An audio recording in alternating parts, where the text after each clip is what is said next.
मित्रांनो, शिवाजी भोतीकर या यूट्यूब चॅनलमध्ये पुन्हा एकदा आपले हार्दिक स्वागत. तर आपण या ठिकाणी पाहणार आहोत की नारी शक्ती वंदन अधिनियम 2023. तर काय आहे नारी शक्ती वंदन अधिनियम, आपण लिहून घेऊया. नारी शक्ती वंदन अधिनियम 2023. तर हे आहे 128वे संशोधन बिल, 28वे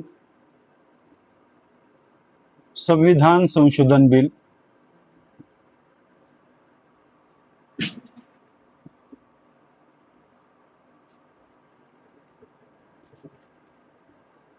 तर ते लोकसभा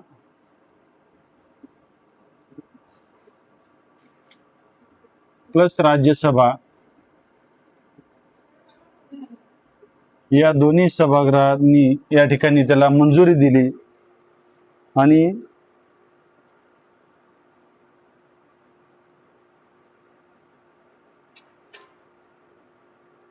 ते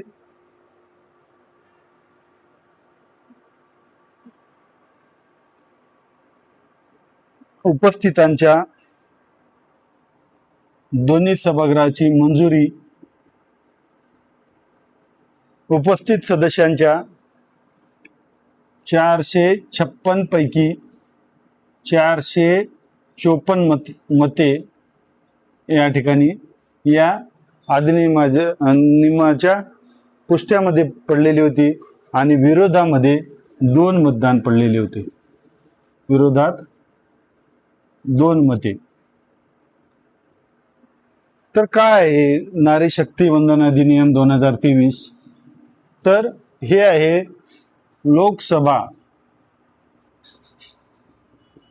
लोकसभा तसेच विधानसभा, राज्याच्या विधानसभा या दोन्हीमध्ये 33% महिला आरक्षण, 33% महिला आरक्षण. यामध्ये जो SC आणि ST या दोन्हीमध्ये पण जेवढ्या काही जागा असतील तेवढ्या जागांसाठी देखील 33% आरक्षणाचा महिलांना लाभ घेता येईल. म्हणजे या ठिकाणी SC ST मधून ज्या या ठिकाणी लोकसभेमध्ये आणि विधानसभेमध्ये निवडून जाणाऱ्या महिला येतात त्यांना देखील या ठिकाणी 33% सहभागी होता येईल. तर ही बाब कोणासाठी लागू नाही? तर ही बाब लागू नाही ते राज्यसभा आणि विधान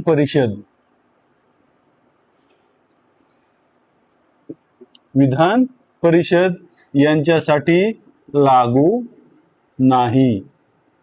म्हणजे यांच्या जागा वाढणार नाहीत. तर हे देखील आपल्यासाठी या ठिकाणी महत्वाचं आहे. तर 33% म्हणजे साधारणतः 1/3 महिला या ठिकाणी या लोकसभेमध्ये आणि विधानसभामध्ये निवडून जाणार आहेत. तर हा जो कालावधी आहे तर 15 वर्षासाठी, किती? 15 वर्षासाठी हे अधिनियम असेल. गरज वाटली तर ते संसद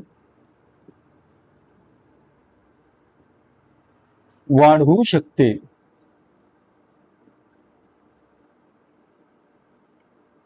पुन्हा एखादा अधिनियम संविधान संशोधन बिल आणावं लागेल आणि पुन्हा त्याच्यामध्ये वाढ करावी लागेल. तर हे 2027च्या अगोदर लागू होणार नाही. साधारणतः 2029ला निवडणुका असतील आणि त्या 29च्या निवडणुकीच्या अगोदर हे या जागा वाढ होतील. तर अगोदर याच्यासाठी परिसीमन महत्वाचं आहे. तर परिसीमन काय हे आपण पाहूया. परिसीमन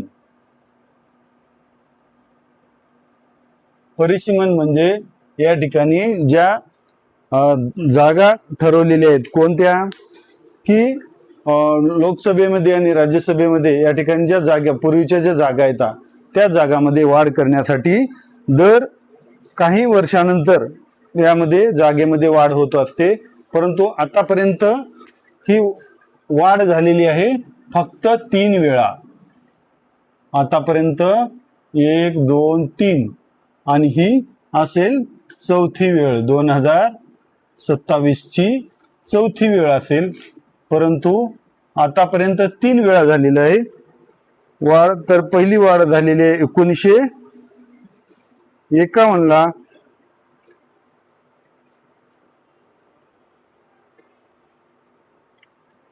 पहिली वाढ झालेली आहे 1952 ला.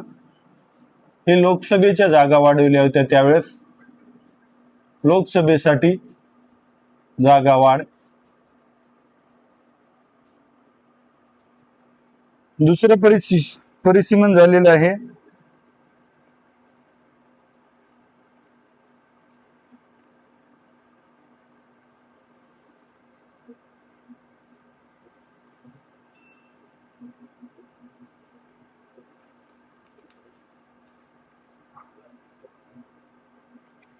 दुसरं परिसीमन झालेलं आहे 1963 दुसरी वेळ, आणि तिसरी वेळ झालेली आहे 1973. 3 वेळेस परिसीमन झालेलं आहे. ते त्यावेळेस या ठिकाणी 1973 ला आपल्या संसदेच्या जागा होत्या 543.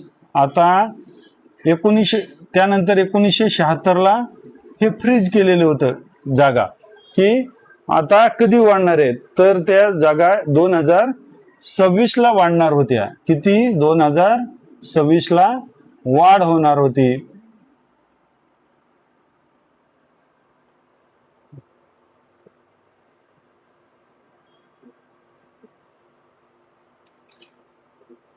तर ती वाढ या ठिकाणी आता 2027 नंतर म्हणजे 2029च्या निवडणुकीसाठी होईल. तर त्यांनी केंद्र शासनाने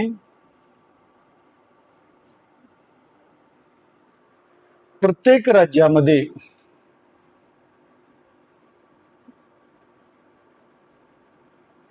%50 जागा वाढीसाठी परिसीमन बिल या ठिकाणी या नारी शक्ती वंदन अधिनियमासोबत 2026 ला आणलेलं होतं. परंतु त्या ठिकाणी मतदान होऊन ते परिसीमन बिल या ठिकाणी सध्या पास झालेलं नाही. परंतु हा आपण पाहत आहोत 2023 चा अधिनियम. तर अशा पद्धतीने या ठिकाणी आपण 2023 नारी शक्ती वंदन अधिनियम हे पाहिलेलं आहे. तर याच्या अगोदर 1976 ला 42व्या संविधान संशोधन बिल आलेलं होतं, आणि 2001 ला देखील 84वं संविधान संशोधन बिल आलं होतं. हे देखील आपल्याला सर्वांना माहिती पाहिजे.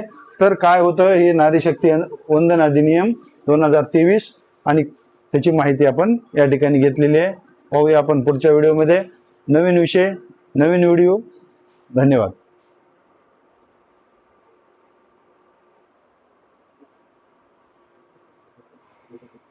तो नमस्ते. तो क्या है नारी शक्ति वंदन अधिनियम, ये जानने के लिए हम यहाँ पे आए हुए हैं. नारी शक्ति वंदन अधिनियम ये 2023 का अधिनियम है, और 128वें संविधान संशोधन बिल है, जो कि राज्यसभा और लोकसभा ये दोनों सभाओं ने यहाँ पे मतदान किया था, जो कि 456 में से 454 मते यहाँ पे मिले थे, और 2 विरोध में यानी अपोजिट में 2 मत मिल गए थे। ये क्या है नारी शक्ति वंदन अधिनियम, ये जानने के लिए ये लोकसभा और विधानसभा में महिलाओं के लिए 33% आरक्षण है। 33% यानी 1/3 मेजोरिटी।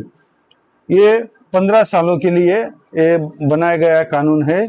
और जब जब उनको जरूरत पड़ेगी वो उसमें ये कालावधि बढ़ा सकते हैं। और जिसमें इसमें एससी और एसटी का जो आरक्षण है वो 33% का आरक्षण जो है वो उसमें 33% महिलाओं के लिए जगह रहने वाली है। और ये राज्यसभा और विधान परिषद के लिए लागू नहीं होगा। तो 2026 में अभी परिसीमन बिल लाया गया था। इसके पहले 1952 में लोकसभा के लिए जगह बढ़ गई थी। 1963 में दूसरा संशोधन परिसीमन बिल लाया गया था। 1973 में 543 सीट हो गए थे संसद के।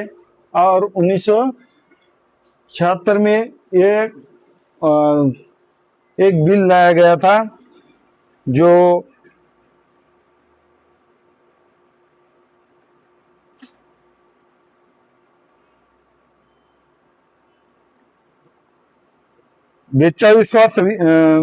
बयालीसवां संविधान संशोधन बिल था। और 2001 में 84वां संशोधन बिल वो लाया गया था। और इसमें अभी चौथी बार जो है वो परिसीमन में जो लोकसभा की जगह सीटें हैं वो सीटें भरने के लिए वो परिसीमन बिल यहाँ पे लाया गया था। वो कुछ समस्याओं की वजह से वो रुक गया है। तो केंद्र शासन यानी सरकार ने जो है हर राज्य में परिसीमन बिल से पहले जो 50% जगह बढ़ाने के लिए संसद में 50% बिल जगह बढ़ाने के लिए ये बिल लाया था। धन्यवाद।